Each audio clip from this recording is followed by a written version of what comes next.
Hello, everybody. Welcome back to Amy Joy Presents. Today's lecture is going to be on ACEs, Adverse Childhood Experiences Study. And back in the 1980s, you had a group of psychologists, a group of researchers who got together and decided, the research that they were conducting was not going the way that they thought it would go. And, they were trying to help people lose weight. And then they saw a lot of people lose weight and then gain the weight back and then some. And they thought, well, maybe that's something way back in their history that's, creating a lot of these now health issues. So they designed the study to go back and look at childhood experiences. And what they found was those who had adverse childhood experiences were more likely to have health indicators, health issues, mental health issues, and things like that. And so Dr. Felitti, Williamson, and Anda were the main researchers on this study. And there were about 17,000 participants. So it's a pretty hefty study, very credible, and it's used worldwide. So what they decided at the end of the study was that there were 10 different categories of adverse childhood experiences that they sort of parsed out of this whole thing. So the first sort of block of categories is abuse. And this is if a child had experienced any kind of emotional, physical, or sexual abuse in the home. Or, the second block would be neglect, any kind of physical or emotional neglect. Now, physical neglect, we know is not adequate food, shelter, clothing, that kind of thing, very basic needs. And then emotional neglect is, ignoring your child, not giving them any physical touch, compassion, all of that goes into it. So really, emotional neglect can be more difficult to identify in children who are living with it in the present moment.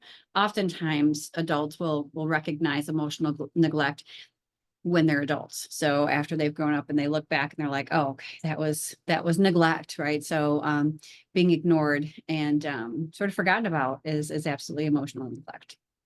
So the last sort of chunk of categories is household dysfunction. So this has 5 different categories. So if a mother or father or caregiver was treated violently in the home, if a household member was an alcoholic, a drug user, if somebody in the home went to jail or prison, if somebody in the home, and usually these are pertaining to caregivers or parents, if they were chronically depressed, suicidal, if they were in and out of psychiatric hospitals. And the last one is if they were not raised by both biological parents. So they've included this single parent households as an actual adverse childhood experience. So those 10 different categories were the original adverse childhood experiences.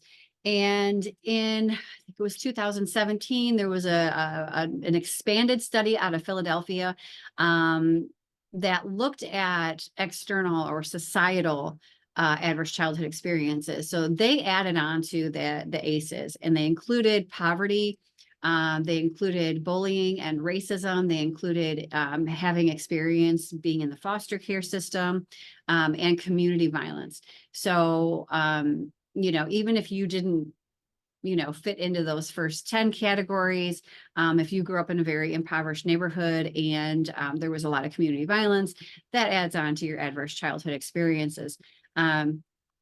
So, when we talk about adverse childhood experiences, we often talk about the new expanded ones anyway. It's a collective trauma, right? So it's happening to the entire community, the neighborhood, the culture, and it becomes a way of life, but it absolutely is an adverse childhood experience. And it impacts you as you grow. So the progression of ACEs, right, is that, in childhood, we're experiencing these things. And when that happens, depending on your social support. So if you've got a good system in place where you've got people around you who love you and care about you and can help buffer a lot of the negative experiences that happen, then these things might not impact you the way it would somebody else who doesn't have a healthy or very well intact social support network. So just keep that in mind as we talk about this a little bit. So you're experiencing these childhood experiences, these adverse experiences, and what happens is there's disruption and dysfunction in the brain. There's a neurobiological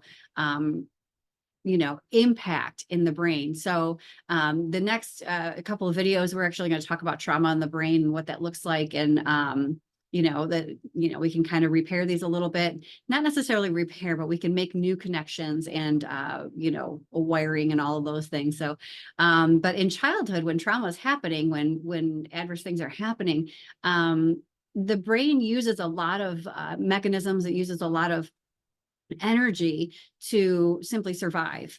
And it doesn't necessarily then use that energy to process information and to use critical thinking skills and all of those wonderful things that happen as we grow and develop as children into adolescence and then eventually adulthood. So what happens is that disruption in our neurobiology then often turns into societal issues, not being able to create and maintain healthy social relationships or even intimate relationships. There can be emotional dysregulation, so inability to really control your mood, and developmental issues as far as cognition goes. So we often see, if kids are diagnosed with developmental disabilities or, cognitive delays, sometimes we can just look at these ACEs and say, okay, well, what's been happening? What is happening? And can we address the issue on a fundamental level? What do we need to provide? What do we need to support in order to help that child really use the mechanisms in their brain to function well. So, but when this is happening, we've got those neurobiological disruptions, and then we've got these social, emotional, and cognitive delays and developmental issues. Sometimes it advances then into adverse risk behavior. So this can be, using drugs, using alcohol, risky behavior as far as even, kids out there doing 100 miles an hour on the freeway. That's risky behavior, going to places and being with other people who are not safe. That is risky behavior. And that happens naturally at some point in adolescence anyway. There's sort of this switch. But this happens to a much, much greater degree in those who have experienced adverse childhood experiences. So when it comes to that, the next sort of progression then is disease, dysfunction, disability. We often see diabetes, severe obesity, heart disease, high blood pressure, all sorts of, immune diseases and dysfunction. And digestive issues, right? So we have a lot of victims who complain of IBS, which is basically another name for, we get tummy issues, but we can't exactly put our finger on it. So all of these things are created out of the body's response to consistent adverse experiences. And when we say adverse, and this could be on adverse experiences are kind of on a spectrum, and it really, the severity of it depends on how frequent it was happening and how long term it was. It chronic, or was this an acute event or episode, or was it ongoing for years, right? All of these things can determine how well or how, not well, someone adapts to the next stages of development. So, but we often see this happening. And then, of course, in those who have a high number of adverse childhood experiences, you see early death. So that's not a happy outcome. Not a happy sign. So what happened was with this study is that 1 in 6 participants of the adverse childhood experiences study who had 4 or more ACEs were 2 times more likely to be smokers, 7 times more likely to be alcoholics, 10 times more likely to use street drugs, and 12 times more likely to attempt suicide. Now that's huge. That's a big deal. And we see a lot of that risky behavior in there. But oftentimes people who have that neurobiological disruption are looking for anything they can to soothe whatever it is that's going on, but they don't often understand or recognize that there were issues early on that's creating issues now. And the interesting thing is 6 or more adverse childhood experiences that somebody has experienced, their lifespan is shortened by 20 years. So they typically die on average 20 years before their peers. So this is huge. So if you were like going through this and counting everything up and being like, okay, boom, boom, boom, boom, boom, right? I've got, 7, or I've got 9, or whatever the case might be. You really the first thing is to get educated about it, what you're doing now. The second thing is to sort of dive into what are those things that actually repair the brain? What are those things that that help create new neurological connections to help you sort of connect left and right, and really calm down the nervous system, because your nervous system has been hijacked. So you might be in adrenal fatigue where your adrenals are worn out, your adrenaline, and then your endocrine system kicks out all these stress hormones. So if you grew up with a bunch of cortisol being kicked out in order to shut you down, to shut everything down, chances are you're going to end up obese, because those chemical reactions continue to flow. If you were one who was a fight or flight and had that adrenaline flowing through you, you might be one who cannot sit still. You can't sustain a conversation. You're fidgety, you're often in doing different things, but you don't ever seem to maybe progress from one moment to the next. So, that's what we call adrenal fatigue. And we're just, we're running on the hormones and the reactions and the synapses and all the electrical impulses of the past, and not what's happening right now. So we can change those things, but it's a slow process. So we'll talk about that in one of the next videos. So some of the earlier experiences that increase vulnerability and risk of exploitation. So this is something that I teach often in the human trafficking courses. When we encounter victims of sex trafficking, we often see just a litany of adverse childhood experiences, but also in addition to that, we've got other things that are happening. So a basic list is the things that increase vulnerability is a history of sexual abuse. So that's part of the ACEs, big part of the foster care. That was part of the extended ACEs.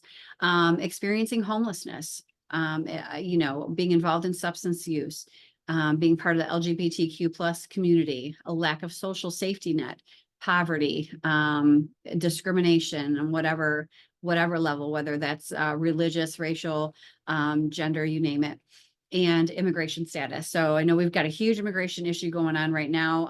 I can tell you the women and the children who are coming across, though, are so much more likely to be exploited.